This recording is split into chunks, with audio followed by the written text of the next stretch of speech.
What do you do when the world around you seems to be falling apart? How do you march when it would be easier to stay where you are and die? What does it mean to march in spite of what's happening in your life? What does it mean to die? Certainly death is not always physical. There is spiritual and emotional and relational death. This is the death that so many live. Even though they're breathing, they're not moving forward. How do we continue to move forward when life is out of control? We'll discuss that and more as we come back from this short break. Hello and welcome to the March or Die show today. Very glad to have you joining me. And for those that have found us on Life Audio, thank you for joining us here. I have several episodes. You can go back on Life Audio. You can find all of the archived episodes, but this is my second episode on this great new platform, and I'm excited to share that with you. If you've been listening for a while, thank you for listening. Really, really appreciate it. Today, I am going to go back to the beginning. We're going to talk about march or die, what it means to march, what it means to die, why this is called the March or Die show, what that means to me. We're going to talk about some of those things today. So if you've heard this before, you're going to hear it again. It will be reinforced. I've said it a lot. I hear it every time I say it. It's new every time I say it. To me, I learn something new. I hear something new. And it's very helpful to me. So I hope it is to you as well. For those of you that are new to this show, this may be the first time you're really hearing this. And I'm excited to share it with you. Before we jump into that, though, a couple of places I'd like to point you to.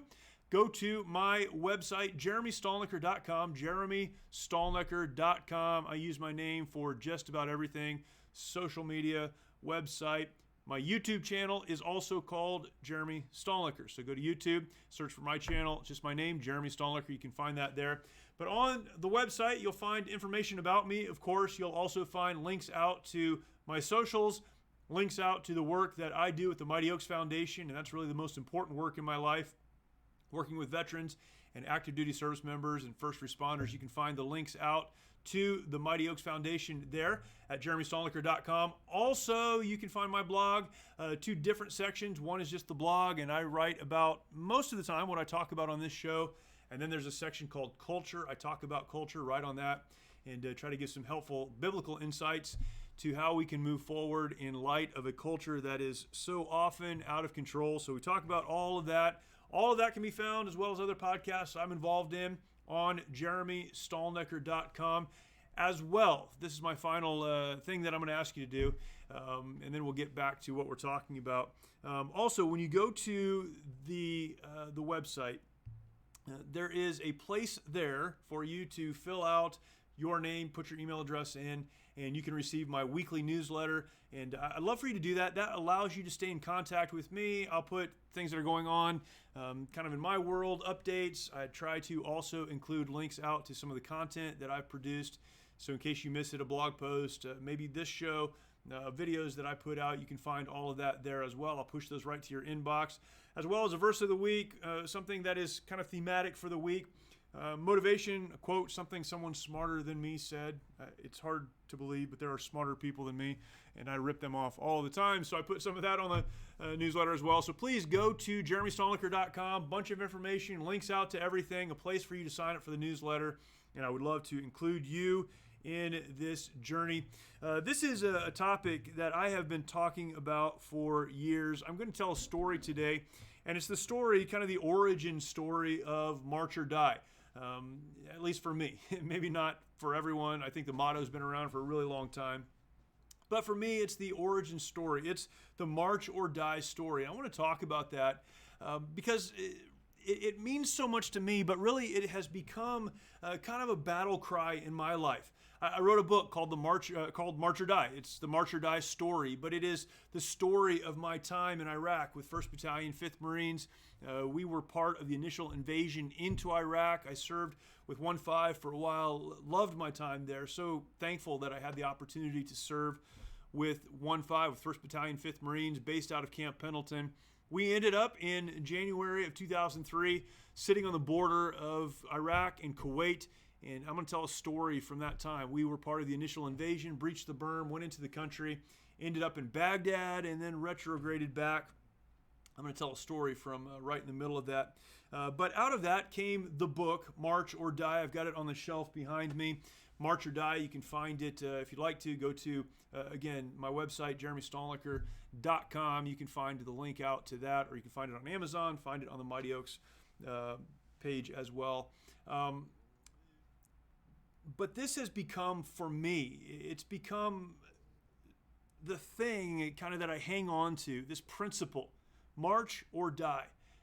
I'm going to give you some principles that you can pull from that, some things that you can extract from that, that I hope that you'll use. Last week we talked about the four, I think, march or die principles, 4 or 5 march or die principles. We talked about those and what that looks like in your life. I hope you go back and listen to that if you haven't. But this is a story that has illustrated for me, and something I've come back to hundreds of times since it took place, that illustrate for me how I can move forward, not at all times of my life, but really, literally, when it feels like everything is out of control. When the world around me is blowing up, how do I move forward? So first, I want to define a couple of terms, and then I'm going to jump into it. First of all, the term or the word die. When I talk about dying, I talk about death. There is a physical aspect or component of this, of course. We all know people who have become so overwhelmed with life, so overwhelmed in life, that they have taken their life. I serve veterans and service members, those in the first responders community, through the work of the Mighty Oaks Foundation. And man, a lot of what I talk about and a lot of the people that I interact with and a lot of what I'm involved in is connected to this horrible tragedy of veteran suicide. We're told that more than 20 veterans every single day take their lives, become so overwhelmed. We could talk about trauma and the different things that go along with that, but become so overwhelmed with life that they decide to take their life. The same is true in the active duty community. More than 4 active duty service members a day taking their life. In the first responder community, among police and firefighters and others who serve in the first responder community, suicide is very high. The rate of suicide is very high, and we talk about that, we address that. But that's not what I'm talking about. That is tragic. What is also tragic, however, are those who are alive.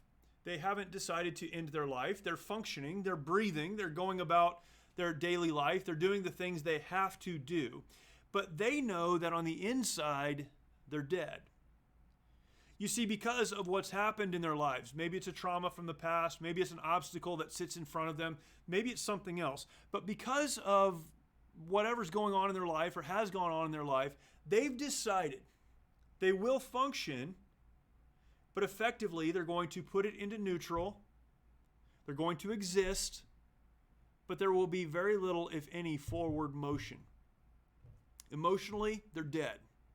Spiritually, they're dead. No relationship of substance to talk about with God. But then relationally, that is in the outward relationships that they have with other people, in their families, with the spouse, with those people that they say they care about. Really, effectively, they're dead. They've become so overwhelmed by life that they've decided to stay where they are and die. When I talk about death, that's what I'm talking about. On the other side of this, and this is the phrase that you'll hear me say often, you can choose to die if you want to, or you can choose to march. What does it mean to march? Marching is something that I've done a lot of, serving in the Marine Corps. You could say hiking if you prefer. Maybe you don't have the marching experience, but hiking. This is simply moving from where you are, getting out of the kill zone, moving somewhere else, 1 foot at a time. You're putting 1 foot in front of another. You're moving forward. You're not moving fast. You may not exactly know where you're going to end up, but you know you're going the right direction, and you're doing it 1 deliberate step after another. As a Christian, I would say you're doing it 1 deliberate, faith-filled step after another. Life is overwhelming, but you decide, because you only have 2 choices, you decide that instead of staying where you are and dying because things are hard, it's overwhelming, it's become difficult, people have treated you badly, instead of staying where you are and giving in, dying, you're going to instead put 1 foot in front of the other and march. These are very important terms. These are things that you need to understand. And I love it because it creates a word picture that we can hang on to. So, where did I come to this? I'll tell you a story, and I want to draw extract some thoughts from it that I hope can be a help to you. This establishes the baseline for really everything else that I talk about. And again, I'm going back to this. It needs to be gone back to from time to time, but I'm going back to this for those of you that are joining the show. Maybe you're a little bit newer to this conversation. It's been a while since I've talked about this, but you can go back. You can see, I think I have 80 plus episodes in the archive that you can go back and listen to. But this is the principle. This is the baseline. The question is, how do we march when it would be easier to stay when where we are and die? And I talk about so many different areas where we need to march. But this is the baseline. So I want to give you some thoughts as it relates to marching. And I'm going to do that by telling you a story. I served, as I mentioned, with the 1st Battalion, 5th Marines, based out of Camp Pendleton. And man, a lot of wonderful experiences there. I would not do anything different. I learned so many great things, and I could spend all day talking about that, and I draw a lot of stories and illustrations from my time. But the biggest thing in my life, as I go back to that experience and what I remember and what I think about, what I'm proud of, what I pointed my life toward, was serving in combat with 1st Battalion, 5th Marines. We went to Iraq we went to Kuwait in January of 2003, as I mentioned. And again, this was part of a larger effort by the 1st Marine Division. 30,000 Marines would end up in Kuwait getting ready to push across the border into Iraq. You know everything that led up to that. But there we were. 1st Battalion, 5th Marines would in fact be the battalion that would breach the berm going into Iraq. That was something that worked out. What that meant for me practically, because I was navigating for our battalion, is that I was the second vehicle back in the battalion column as we would breach the berm and go into Iraq. That happened on the 19th of March, 2003. We secured the southern objective there on the very southern part of the border of Iraq and continued to make our way north toward Baghdad. On April 1st, April Fool's Day, 2003, our battalion commander called us to his vehicle. I was one of those called. I was a platoon commander for a platoon that we called the counter-mechanized platoon. And we were all called there, and we were told that General James Mattis, our division commander, had a job for us. He had a mission for us. And what he wanted us to do was go to a very small canal that had a very small bridge going over that canal. And we, as a battalion, 1,200 Marines, were going to go secure that bridge in the middle of the day. But it was okay that we went in the middle of the day because supposedly there were no enemy soldiers there. We got our warning order. We began to prepare. We were told to step off. And as we did, we drove the couple of miles to that canal and to that bridge. And we found something there that we did not expect. And I'm going to share that with you when we come back from this brief break. We made our way to the bridge, and as we came around the corner, I'm sure you can anticipate, what it is that was there that we didn't plan on. And what we didn't plan on was an enemy, and what we found was an enemy dug into the side of that berm, faced our direction, machine gun positions. They were ready for us. I used to be very upset about this until I thought about the brief that those Iraqi soldiers must have gotten. Hey, no one cares about this bridge. Don't worry about it. We're going to put you guys out there. Nobody cares about it. You'll never see an American service member. That was probably the brief that they got. We got the other side of that. No Iraqi will be there. Don't worry about it. But what we did was we found ourselves in a fight. We made our way around kind of a corner, and I tell an expanded version of this story on my YouTube channel. You can go and find that. But as we came around the corner, there was indeed an enemy. The mortar rounds started to fall around us. The ground was soft, so the percussion was felt, and the smoke was smelt, and we could taste the smoke, but the shrapnel was contained, thankfully. But we were caught as the mortar rounds came around us, and the machine gun position was in front of us. And what we discovered was that we were in a fight we did not plan to engage in. You see, here's the first principle that I want to share with you. The biggest fights in life, the biggest battles in your life come when you least expect them. Now, this could be akin to the phrase, you've heard it before, expect the unexpected. It's amazing how many people are so overwhelmed by the unexpected in their lives that they become literally the lifelong victims of a one-time event. I'll explain that. People who are so overwhelmed by the unexpected, they didn't see it coming. This was not a possibility. That person would never treat me this way. This could never happen. Things wouldn't change that much. It was unexpected.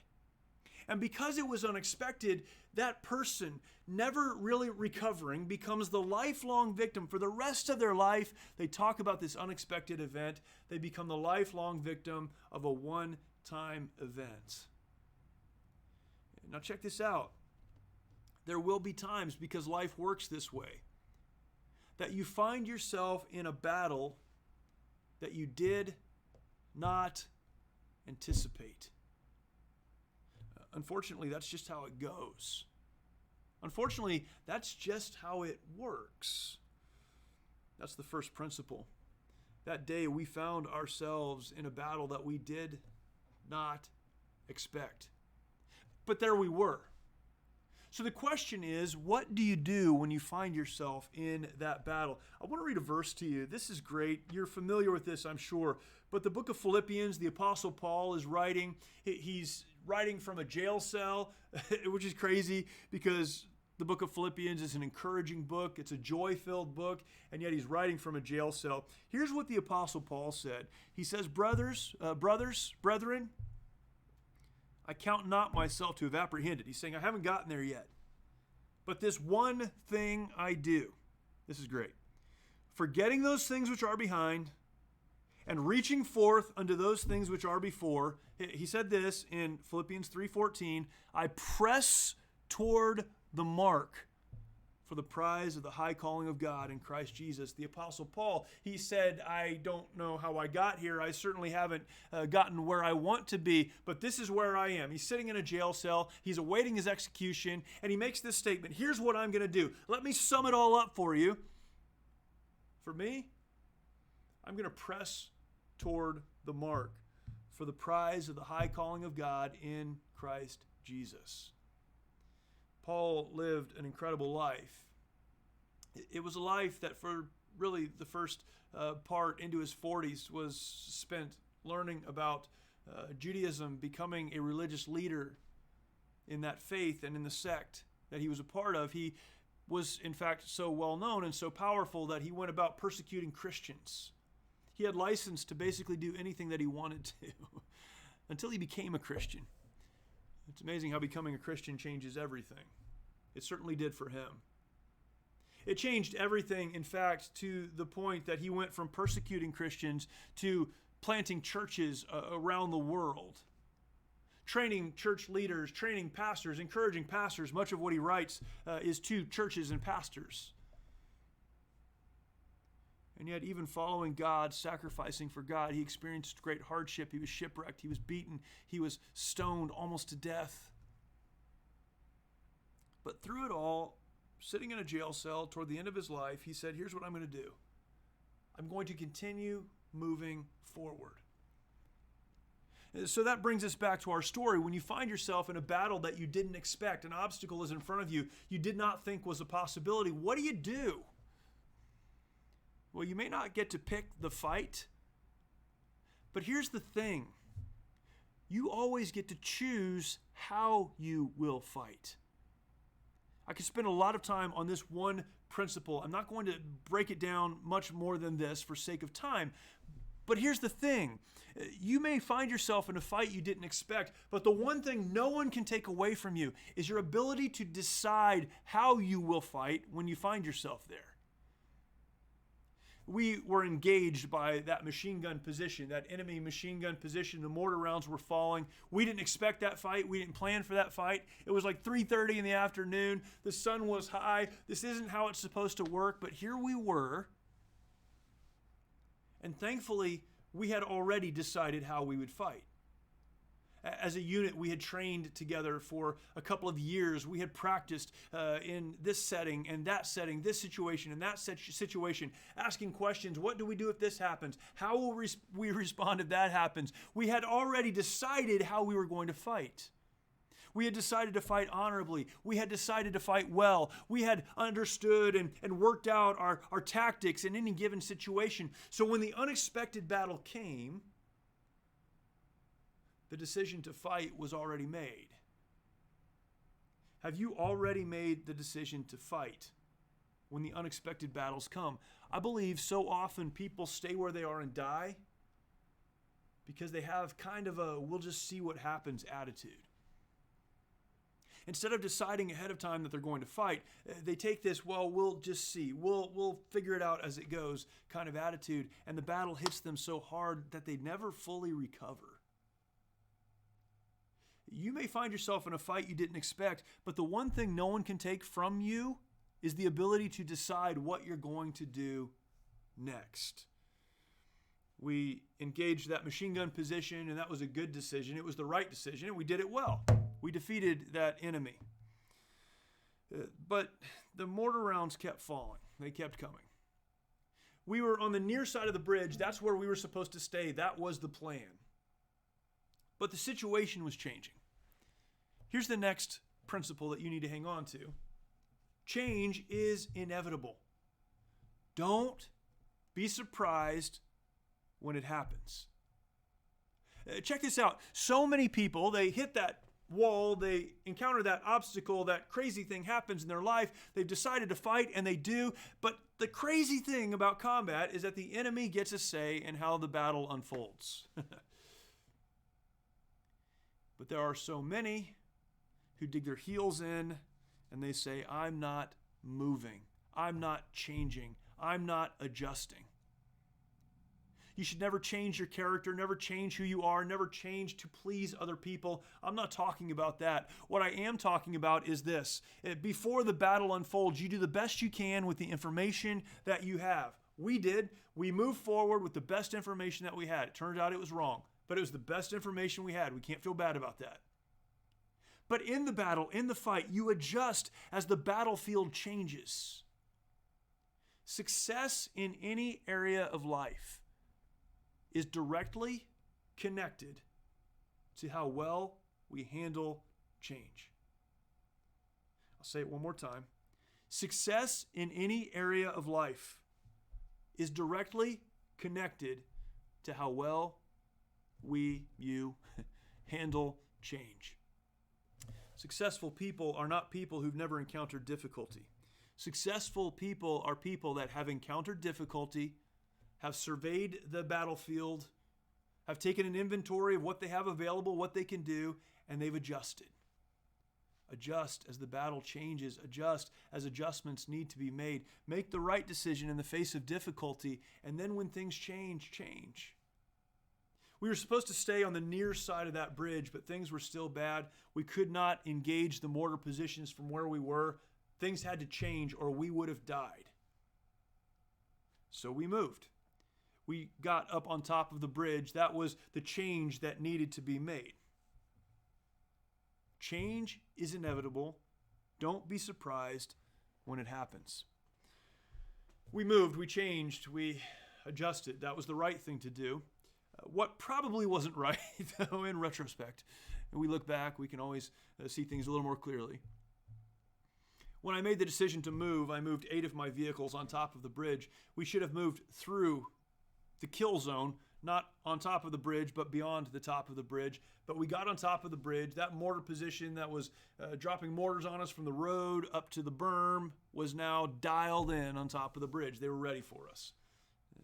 Move, that was a good decision. Where we stopped, not the best decision.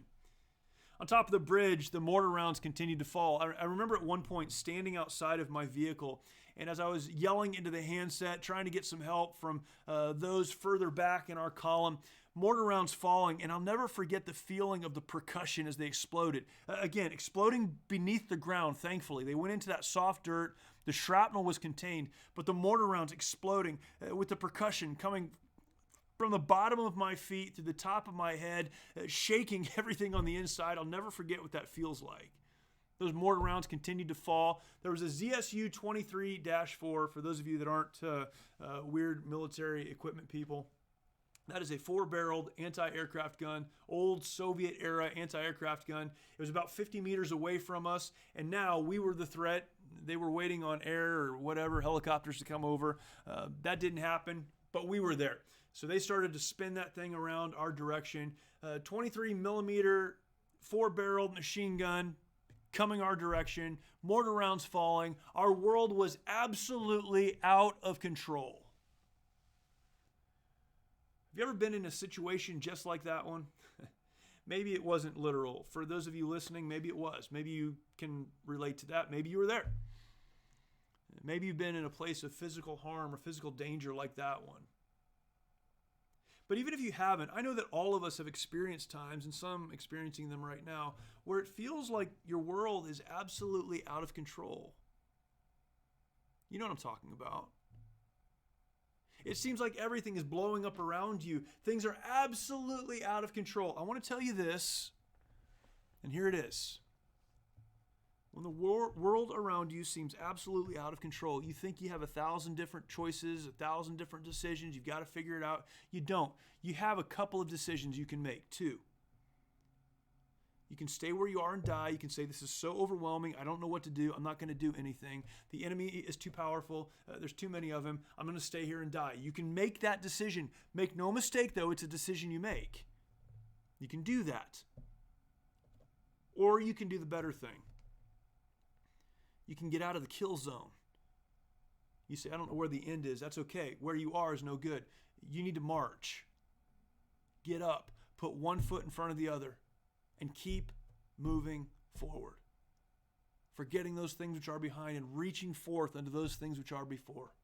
Press toward the mark for the prize of the high calling of God in Christ Jesus. That's marching.